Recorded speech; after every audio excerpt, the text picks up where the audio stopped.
Hãy tưởng tượng một ngày yên bình bỗng chốc biến thành một cuộc phiêu lưu kịch tính. Đó chính xác là điều đã xảy ra với nhóm thám tử nhí khi hai thủ lĩnh bất ngờ xuất hiện khiến cả nhóm rơi vào hỗn loạn. Ai sẽ là người dẫn dắt họ qua bí ẩn sắp diễn ra? Mặt trời tỏa sáng rực rỡ khi nhóm tụ tập tại chỗ quen thuộc, sẵn sàng cho một ngày giải quyết những vụ bí ẩn nhỏ và vui chơi cùng nhau. Nhưng họ đâu biết rằng ngày bình thường này sẽ sớm biến thành một cuộc phiêu lưu phi thường. Khi cả nhóm đang trò chuyện và cười đùa thì hai thành viên trong nhóm bất ngờ tuyên bố mình là thủ lĩnh mới, khiến mọi người hết sức bất ngờ. Azumi luôn là người hòa giải, cố gắng làm dịu tình hình. Khoan đã các cậu, chúng ta luôn làm việc cùng nhau mà, tại sao giờ lại cần thủ lĩnh chứ? Nhưng lời của cô bé rơi vào khoảng không khi hai thủ lĩnh tự phong là Genta và Mitsuhiko bắt đầu tranh cãi xem ai đủ tư cách lãnh đạo nhóm. Genta nói, tớ mạnh nhất nên tớ phải làm thủ lĩnh, rồi khoe cơ bắp đầy tự hào. Còn Mitsuhiko phản bác, nhưng tớ thông minh nhất, thủ lĩnh cần có trí tuệ chứ không chỉ có sức mạnh. Cuộc tranh luận nhanh chóng leo thang, những thành viên khác bắt đầu chia phe. Azumi và tôi bị kẹt ở giữa, không biết nên theo phe nào. Ngay cả Conan, thường là người lý trí, cũng thấy buồn cười trước tình huống này. Khi nhóm vẫn còn đang tranh cãi thì một phong bì bí ẩn bỗng xuất hiện ngay dưới chân họ. Conan là người đầu tiên phát hiện. Này, nhìn kìa, cái này từ đâu ra vậy? Cuộc tranh cãi lập tức dừng lại, nhóm vây quanh tò mò nhìn vào phong bì. Bên trong họ tìm thấy một mảnh giấy kỳ lạ và một chiếc chìa khóa có hình dạng đặc biệt. Thông điệp viết, hãy theo dấu vết, tìm ra sự thật. Nhưng hãy cẩn thận, nguy hiểm ẩn nấp ở nơi ngươi ít ngờ nhất. Cả nhóm vô cùng phấn khích, đây chính là kiểu bí ẩn mà họ thích khám phá nhất. Tuy nhiên, niềm vui chẳng kéo dài lâu khi Genta và Mitsuhiko lại tiếp tục tranh cãi. Lần này là việc ai sẽ lãnh đạo cuộc điều tra. Là thủ lĩnh, tớ nói nên bắt đầu bằng việc xem xét chiếc chìa khóa. Genta tuyên bố. Mitsuhiko nhếch mép, không, chúng ta nên giải mã thông điệp trước, đó mới là cách hợp lý. Cả nhóm bế tắc trước hai mệnh lệnh trái ngược, không ai biết phải tiếp tục thế nào. Thấy không khí căng thẳng dần tăng, Conan đưa ra giải pháp, sao chúng ta không chia thành hai nhóm, mỗi người dẫn một nhóm, rồi xem ai tiến triển nhanh hơn. Mọi người miễn cưỡng đồng ý. Genta dẫn Azumi và tôi đi theo hướng chiếc chìa khóa, trong khi Mitsuhiko cùng Conan và một thành viên khác giải mã thông điệp. Khi cả hai nhóm bắt đầu điều tra riêng, không khí cạnh tranh bao trùm.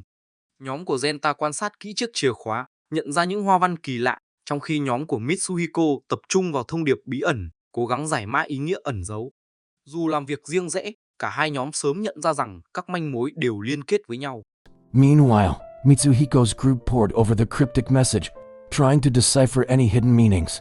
Despite working separately, both teams soon realized that their clues were interconnected. As the afternoon wore on, the detective boys found themselves following a trail of clues that led them to an old, abandoned warehouse on the outskirts of town. The excitement of the chase had momentarily overshadowed their leadership dispute, but as they stood before the imposing building, the tension returned. I say we go in and investigate, Genta announced boldly. Mitsuhiko hesitated. Wait, shouldn't we call the police first?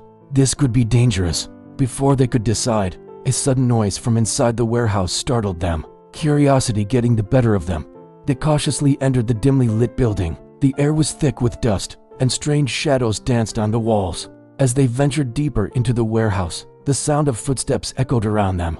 Panic began to set in as they realized they might not be alone. Suddenly, a door slammed shut behind them, trapping them inside. What do we do now? Ayumi whispered, fear evident in her voice.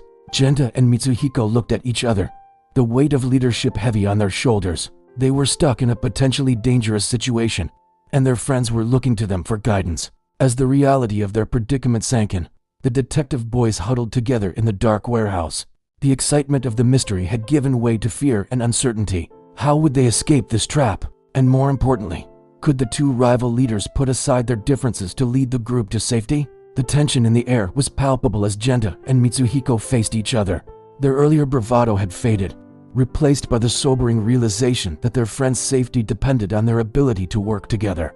With a shared nod of understanding, they silently agreed to put their rivalry aside, at least for now. Okay, everyone, stay calm, Mitsuhiko said, his voice steadier than he felt. We need to find a way out of here. Genta, not to be outdone, added, yeah, and we need to stick together. No one wanders off alone. As the group began to explore their surroundings, they discovered that the warehouse was filled with old crates and machinery. Conan, his mind already racing with possibilities, suggested they look for anything that could serve as a clue or a tool to help them escape. Working together, The detective boys methodically searched the area. I found a dusty old ledger that seemed out of place, while Ayumi discovered a series of strange markings on the wall. As they pooled their findings, the pieces of the puzzle slowly began to fall into place. The key they had found earlier matched a lock on one of the crates. Inside, they discovered more cryptic messages and a map of the warehouse. It was clear that someone had planned this elaborate setup, but for what purpose? As they deciphered the clues, a chilling realization dawned on them. The warehouse wasn't just an abandoned building. It was the hideout of a notorious criminal gang that had been eluding the police for months. The detective boys had unwittingly stumbled into the heart of a major case. With this new information, the gravity of their situation became even more apparent. They weren't just trapped, they were in real danger if the criminals returned. The need for clear leadership and cooperation had never been more crucial. Genta and Mitsuhiko, setting aside their earlier competition, began to work in tandem. Genta's strength came in handy as they moved crates to barricade the doors, while Mitsuhiko's quick thinking helped them decipher the more complex clues. As they worked, Conan noticed something odd about the map they had found. "Look here," he pointed out. "There's a hidden passage mark that doesn't seem to match the layout of the warehouse." Excitement rippled through the group as they realized this could be their way out. Following the map, they discovered a concealed door behind a stack of old machinery. It took all of Genta's strength, combined with the others' help, to move the heavy equipment. Just as they were about to open the secret door, they heard voices and footsteps approaching the warehouse. The criminals were returning. With time running out, the detective boys had to make a quick decision. "We can't let them find us," Mitsuhiko whispered urgently. Genta nodded in agreement. "But we can't just escape and let them get away either." In a moment of inspired teamwork, the two leaders quickly formulated a plan. They would use the hidden passage to escape, but not before leaving behind evidence for the police and setting up a trap for the criminals. Working swiftly and silently, they put their plan into action. Ayumi and I helped plant the incriminating ledger where it would be easily found, while Conan used his quick thinking to rig a simple alarm system that would alert the police. Just as the warehouse door began to open, the detective boys slipped through the secret passage, closing it behind them. They held their breath as they heard the confused and angry voices of the criminals, discovering their hideout had been compromised. As they emerged from the hidden tunnel into the safety of the afternoon sun, the sound of police sirens filled the air. Their trap had worked perfectly. Exhausted but exhilarated, the detective boys watched from a safe distance as the police swarmed the warehouse, apprehending the surprised criminals. Detective Magyar, arriving on the scene, was astounded to find that the case had been cracked by a group of children. As they gave their statement to the police, Genta and Mitsuhiko looked at each other, a new understanding passing between them.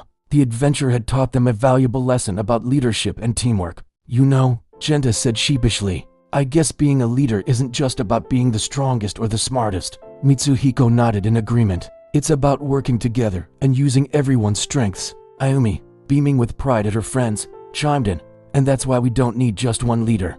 We're all leaders in our own way." As the excitement of the day began to wind down, the detective boys realized that their greatest strength had always been their unity. No single leader could have solved this mystery alone. It took the combined efforts of the entire group. Walking home together, laughing and reliving their adventure, they knew that whatever mysteries lay ahead, they would face them as a team. After all, in the detective boys, every member was a leader in their own right, each bringing something unique and valuable to their incredible friendship.